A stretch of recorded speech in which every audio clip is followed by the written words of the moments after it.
આપ જોઈ રહ્યા છો ન્યૂઝ 18 ગુજરાતી। હું છું આપની સાથે દીપા શર્મા। મહત્વપૂર્ણ સમાચાર પ્રાપ્ત થઈ રહ્યા છે। સુરતના નામપુરા વિસ્તારમાં માથાભારે બુટલેગરે પોલીસ કર્મીને કારથી કચડવાનો પ્રયાસ કર્યો, જેના સીસીટીવી પણ સામે આવ્યા છે।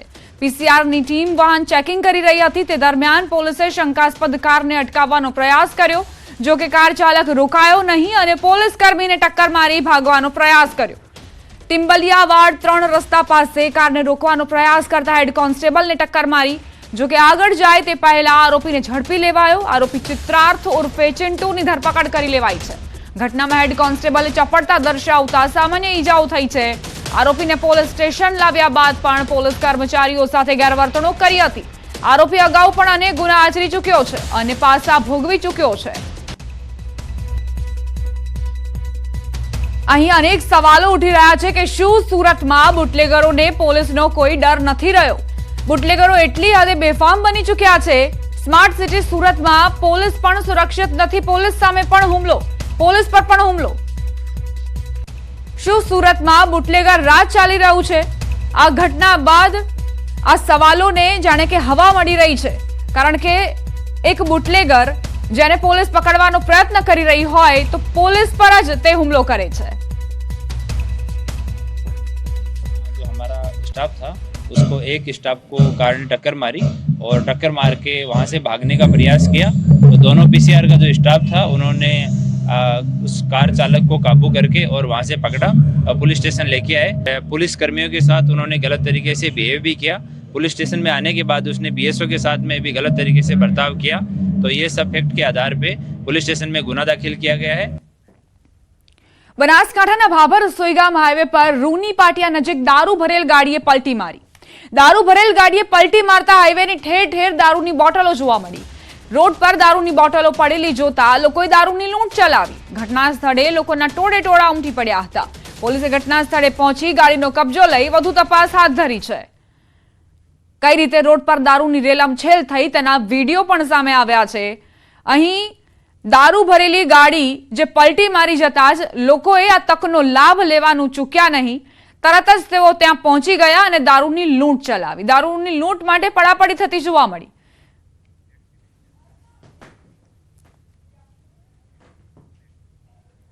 પાલનપુરમાં આશારામની મુલાકાત બાદ પોલીસ દોડતી થઈ। ગઈકાલે આશારામ બનાસકાંઠાના પાલનપુર પહોંચ્યા હતા, જ્યાં સમર્થકોની ભીડ વચ્ચે આશારામના ફોટા વાયરલ થયા હતા, જે બાદ પોલીસ દોડતી થઈ। પોલીસ પરવાનગી વગર કાર્યક્રમનું આયોજન થતા આયોજકોની પૂછપરછ કરાઈ અને પોલીસ તપાસ શરૂ કરાઈ। જામીન પર છૂટેલા આશારામ પાલનપુરમાં સમર્થકો સાથે નજરે પડ્યા, જ્યાં મહેશ્વરી હોલમાં ભજન સત્સંગનો કાર્યક્રમ યોજ્યો હોવાની ચર્ચાઓ થઈ હતી। જો કે પોલીસ પહોંચે તે અગાઉ જ આશારામ રોડ માર્ગે મહેસાણા જવા રવાના થયા હતા।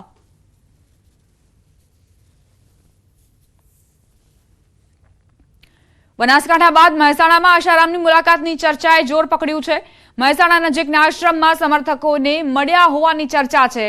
આશ્રમમાં સત્સંગનો વિડીયો વાયરલ થયો। રાત્રે આશારામને મળ્યા અનુયાયીઓ તેવું સૂત્રોએ જાણકારી આપી। અનુયાયીઓને તેમના ફોન બંધ કરાવવામાં આવ્યા। ફોટા કે વિડીયો ન લેવા સૂચના અપાઈ હતી। અગાઉ બનાસકાંઠામાં આશારામના અનુયાયીઓ સાથેના ફોટો વાયરલ થયા હતા। વાયરલ વિડીયોની પુષ્ટિ ન્યૂઝ 18 ગુજરાતી નથી કરતું।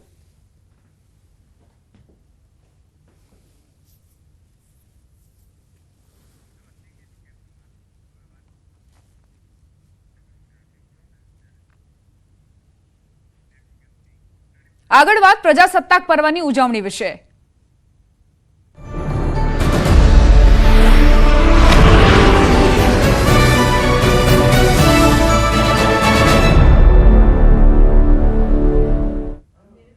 ગણતંત્ર દિવસે પીએમ મોદી શાહી અંદાજમાં નજરે પડ્યા। બાંધણીનો સાફો અને બંધ ગળાના કોટમાં જોવા મળ્યા પીએમ મોદી। તેમના પહેરવેશમાં જોવા મળ્યો પારંપરિક અને આધુનિકતાનો સંગમ।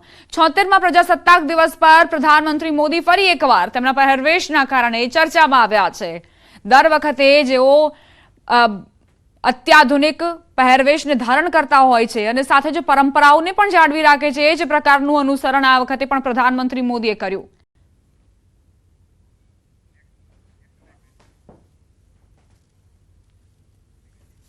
વાત હવે ગુજરાતના ટેબ્લોની। ગુજરાતનો ટેબ્લો છેલ્લા 2 વર્ષથી પબ્લિક ચોઇસ એવોર્ડમાં સતત પ્રથમ સ્થાન પ્રાપ્ત કરી રહ્યો છે। સતત ત્રીજા વર્ષે પણ એવોર્ડ મેળવી હેટ્રિક નોંધાવે તે માટે વોટિંગ કરી શકો છો।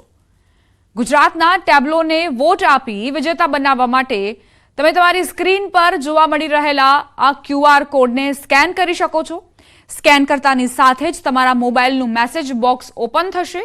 મેસેજ પહેલેથી જ ટાઈપ થયેલો હશે. તમારે માત્ર સેન્ડ બટન દબાવવાનું રહેશે. ઉપરાંત તમે અહીં દર્શાવેલ લિંક મારફતે પણ વોટ આપી શકો છો. 76મા પ્રજાસત્તાક દિવસની રાષ્ટ્રીય પરેડમાં રજૂ થયેલ ગુજરાત આંતરપુરથી એકતાનગર સુધી વિરાસતથી વિકાસના અદ્ભુત સંગમ વિષય આધારિત ગુજરાતની ઝાંખીને વધુમાં વધુ વોટ મળે તે જરૂરી છે. વોટિંગ લાઇન્સ 26 જાન્યુઆરી એટલે કે આજે રાતના 12 વાગ્યા સુધી જ ખુલ્લી રહેશે.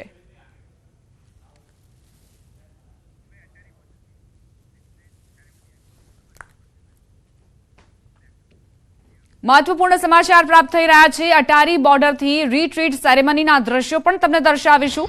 અટારી બોર્ડર પર મીટિંગ ધ રીટ્રીટ સેરેમની જે શરૂ થઈ ચૂકી છે. જવાનોનો જોશ ખૂબ જ હાઈ જોવા મળી રહ્યો છે.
वाला खोलो, नीचे वाला जल्दी।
સમાચારોમાં આગળ વધીએ. વલસાડમાં રંગે ચંગે 76માં પ્રજાસત્તાક પર્વની ઉજવણી કરવામાં આવી.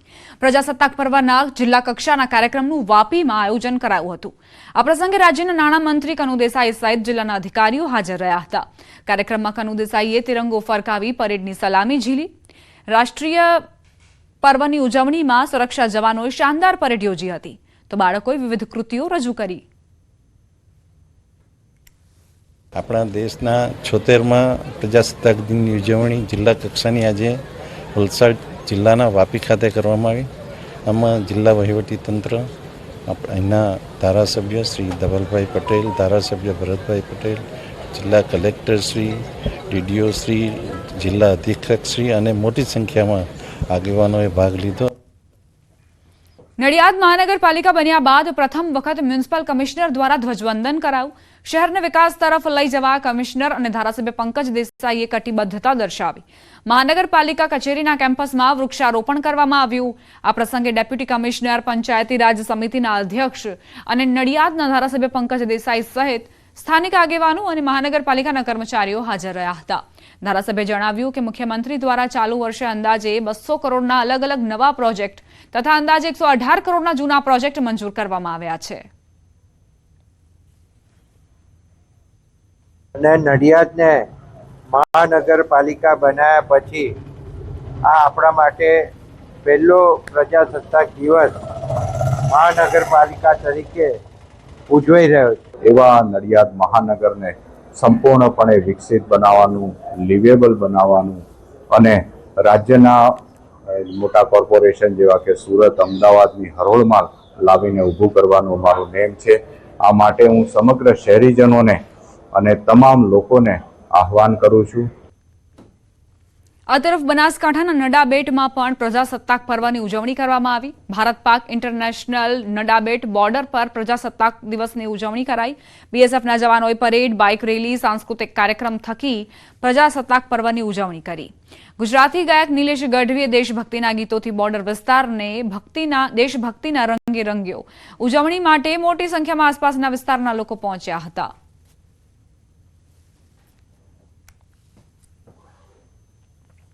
બોલિવૂડ એક્ટર આમિર ખાન હાલ ગુજરાતમાં છે. ત્યારે વડોદરાના ડભોઈના સુપ્રસિદ્ધ યાત્રાધામ કરનાળી ખાતે તેમણે રાત્રિ રોકાણ કર્યું. ત્યારબાદ આજે વહેલી સવારે સ્ટેચ્યુ ઓફ યુનિટી ખાતે ધ્વજવંદન કાર્યક્રમમાં હાજરી આપી. સ્ટેચ્યુ ઓફ યુનિટીના પરિસરમાં સરદાર સરોવર નર્મદા નિગમ લિમિટેડના ચેરમેન અને ડાયરેક્ટર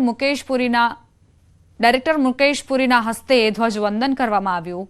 અભિનેતા આમિર ખાને પણ રાષ્ટ્રધ્વજને સલામી આપી. આમિર ખાન સ્ટેચ્યુ ઓફ યુનિટીના તમામ પ્રોજેક્ટ પણ નિહાળ્યા. આમિર ખાન તેમની આગામી ફિલ્મ સિતારે જમીન પરના શૂટિંગ માટે ગુજરાતમાં છે.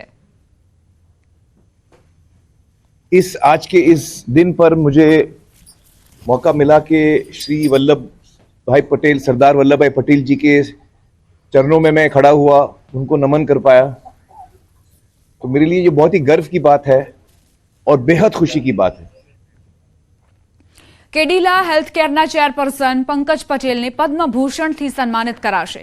પંકજ પટેલને વેપાર અને ઉદ્યોગ ક્ષેત્રે તેમના મહત્વપૂર્ણ યોગદાન માટે પદ્મભૂષણથી નવાજવામાં આવ્યા છે. ત્યારે તેમણે આ સન્માન મળવા બદલ ભારત સરકારનો આભાર વ્યક્ત કર્યો.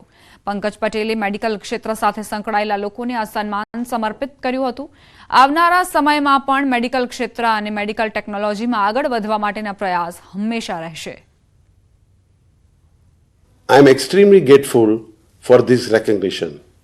I dedicate this to all Indian pharmacists, scientists, and researchers who have made India self-reliant in health science and are co-creating a future that India will lead with innovation, advancement in medtech, and digital technology for betterment in terms of patient care and healthcare at large. ભારતીય કથક નૃત્યાંગના અને choreographer Kumudini લાખિયાનું Bharat સરકાર પદ્મ વિભૂષણથી સન્માન કરશે. કલા ક્ષેત્રે અમૂલ્ય યોગદાન માટે કુમુદિની લાખિયાને પદ્મ વિભૂષણથી સન્માનિત કરાશે. પદ્મ પુરસ્કારની જાહેરાત થતાં જ તેમના પરિવારમાં ખુશી છવાઈ. કુમુદિની બેનની તબિયત નાદુરસ્ત હોવાથી તેમના વતી પરિવારજનોએ આભાર વ્યક્ત કર્યો. કુમુદિની બેનના જમાઈએ કહ્યું કે આ ખુશી અને ગર્વની ક્ષણ છે. તેમની સંસ્થા મારફતે અનેક ઉત્તમ કલાકારો સામે આવ્યા છે અને આવતા રહેશે. उनके कदम institute of centre of dance से उनसे इतने बहुत बड़े बड़े कलाकार आ रहे हैं और आएंगे भी. और उनका स्वास्थ्य सही नहीं है इसीलिए वो बात नहीं कर सकती, लेकिन उनकी तरफ से मैं पूरी मीडिया, गवर्नमेंट ऑफ इंडिया और जो भी हमारे शुभचिंतक है जो फ़ोन कर रहे हैं उनको मैं शुक्रिया करना चाहता हूँ.